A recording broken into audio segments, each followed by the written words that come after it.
ఆత్మీయులకు ముఖ్యమైన విజ్ఞప్తి, వారికి నా వాగ్దానము.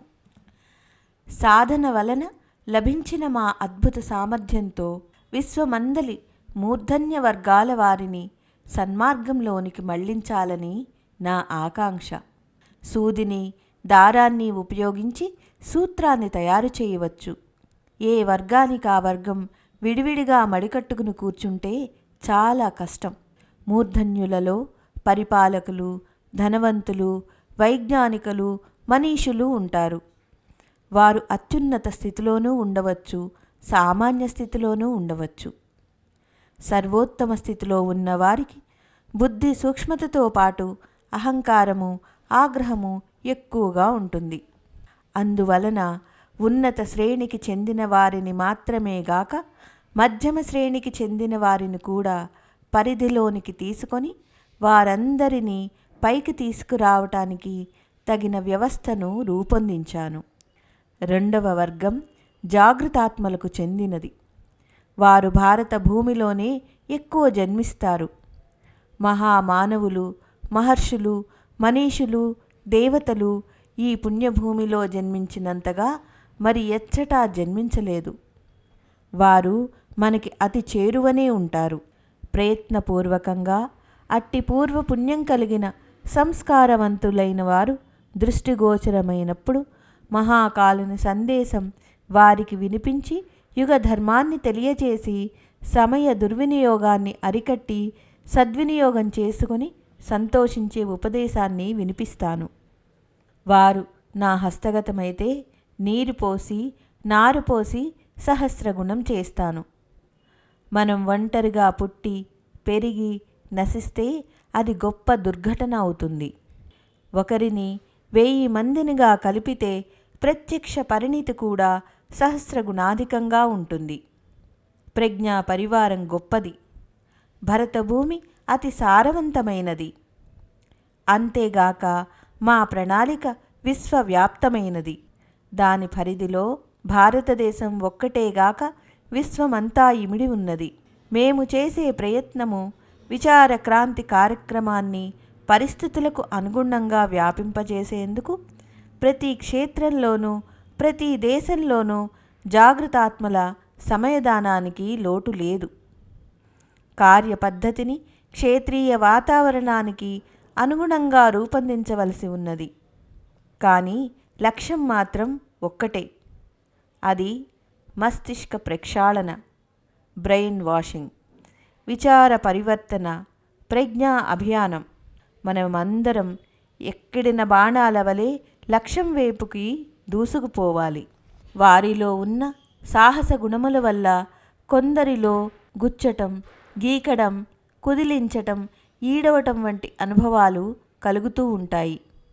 అటువంటి వ్యక్తులు కాలపురుషుని పిలుపుతో అంతరాత్మ ప్రేరణతో కూడా జాగృతులవుతారు. బ్రహ్మముహూర్తంలో కోడిపుంజు వలె కూత వేయటానికి ఉద్యుక్తులవుతారు. వారిలో ప్రాణచేతన లేక కాదు.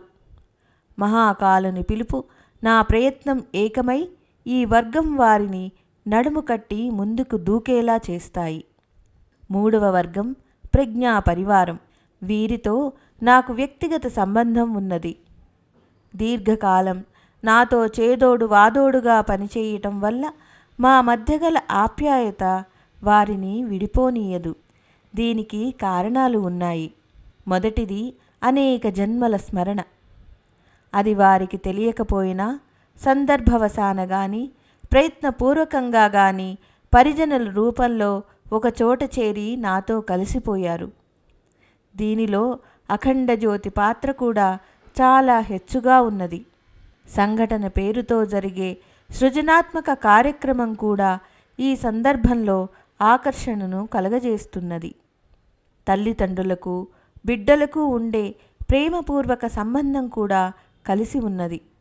పిల్లలు సహజంగా తల్లిదండ్రుల నుండి కొంత కోరుకుంటారు. మాటలు రాకపోతే ముఖ భంగిమలతో వారి కోర్కలను వెళ్ళబుచ్చుతారు. పిల్లల కోరికలు విచిత్రంగా ఉంటాయి. అవి ఉపయోగకరంగా ఉండవచ్చు, లేకపోవచ్చు. అవసరం ఉండవచ్చు, లేకపోవచ్చు. ఇచ్చి పుచ్చుకోవటంతో అవి సమసిపోతాయి. ఇచ్చి పుచ్చుకోవటంతో అవి సమసిపోతాయి. ఎంత ఖర్చవుతుంది, ఎంత వ్యర్థమవుతుంది, వస్తువు ఎందుకు పనికి వస్తుంది అనే తర్కం వారిలో ఉండదు. వారిలో బుద్ధి పరిపక్వం కానంత వరకు, ఉపయోగ అనుపయోగాలు తెలియనంత వరకు పిల్లలకు తల్లిదండ్రులకు మధ్య ఈ ప్రేమపూర్వక సంబంధం కొనసాగుతూ ఉంటుంది.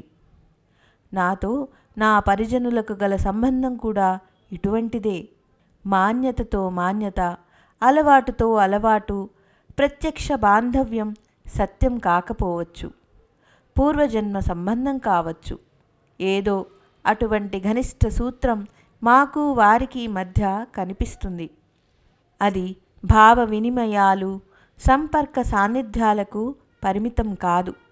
కొందరు ప్రసన్నతకు సాధనాలు, కొందరు అవకాశం కోరుకుంటారు. కొందరికి కష్టాలు ఎదురవుతూ ఉంటాయి. కొందరు భావగ్రస్త జంజాటంలో పడుతుంటారు. కొందరు ఇంకా మంచి స్థితి కావాలని కోరుకుంటారు. కారణం ఏదైనా కానీ ఏదో ఒక కోరికతో వస్తుంటారు. నోటితో కానీ చేతులతో కానీ వ్యక్తం చేస్తుంటారు. వారి కోరిక నెరవేర్చుకోవటానికి ఆలోచిస్తారు. వారి విశ్వాస రాహిత్యం వారి ఉపలబ్ధిని సగంలోనే ఆపివేస్తుంది. యాచకునికి దానం చేసేవానికి గల సంబంధ విషయం వేరు. తల్లిదండ్రులకు పిల్లలకు మధ్య గల సంబంధ విషయం వేరు. ఆవు దూడకు మాత్రమే ఇవ్వదు, దూడ కూడా ఆవుకు కొంత ఇస్తుంది. అది లేకపోతే తల్లిదండ్రులు బిడ్డల పాలన పోషణ విషయంలో శ్రద్ధ వహించరు. వారి కోసం డబ్బు ఖర్చు పెట్టరు. చెప్పుకోవటానికి గాయత్రి పరివార్, ప్రజ్ఞా పరివార్ అని పేర్లు పెట్టబడ్డాయి. వాటిలో సభ్యత్వానికి రిజిస్టర్లు ఉన్నాయి. సమయదాన అంశదానాలు ఉన్నాయి. కానీ వాస్తవిక విషయం వేరు. అది మేమందరం బాగా అనుభవించి ఉన్నాము. అది జన్మ జన్మాంతరాల నుండి సంగ్రహింపబడిన ఆత్మీయత. వారు దుఃఖభాజనులైన సంఘటనలు ఎన్నో నాకు గుర్తున్నాయి. వారు మర్చిపోయి ఉండవచ్చు. కానీ వారి విశ్వాసం, పరస్పర ఆత్మీయతను అటువంటి సంఘటనలు కదిలించలేకపోయాయి. ఒకరికొకరు దగ్గర చేరటం, ఎక్కువ సమయం కలిసి ఉండటం కోసం ఆతృత పడుతుంటారు. ఇది కల్పన కాదు, వాస్తవం. ఈ అనుభూతి ఎల్లప్పుడూ కలుగుతూనే ఉంటుంది. పిల్లల, ప్రజ్ఞా పరిజనుల విషయంలో నడవటానికి, నడిపించడానికి వారికి నా ఆశ్వాసన ఏమంటే, వారందరూ వారి భావ సంవేదనా క్షేత్రం ఇంకా కొంత పరిష్కృతం చేసుకుంటే వారికి ఇంతకన్నా గంభీరమైన అనుభవాలు కలుగుతాయి. దానికి కారణం నా సూక్ష్మ శరీరం క్రీస్తు శకం 2000 నాటికి ఆ తర్వాత కూడా అతి తీక్షణంగా ఉంటుంది. ఎక్కడికి అవసరమైతే అక్కడికి క్షణంలో చేరుకోగలదు. అంతేకాక స్నేహ, సహయోగములు, పరామర్శ, మార్గదర్శనము వంటి ప్రయోజనములు కూడా జరుగుతాయి. కష్టాలలో సహాయం అందుతుంది. పిల్లలను పైకి తీసుకురావటం, ముందుకు తీసుకుపోవటంలో నా వంతు కర్తవ్యంలో ఇంచుక కూడా తేడా కానీ లోటు కానీ ఉండదు. మా గురుదేవులు సూక్ష్మ శరీరంతో హిమాలయాలలో నివసిస్తారు.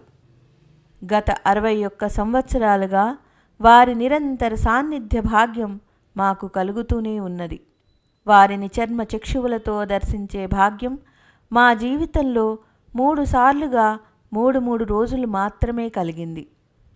భావ సాన్నిధ్యంలో ఉత్కృష్టమైన శ్రద్ధ ఉండటం వలన దాని పరిణితి ఏకలవ్యునికి ద్రోణాచార్యుని ఎందువలే, మీరాకు కృష్ణ నందనుని వలె, రామకృష్ణ పరమహంసకు కాళికామాత ఎందువలే ఉన్నది.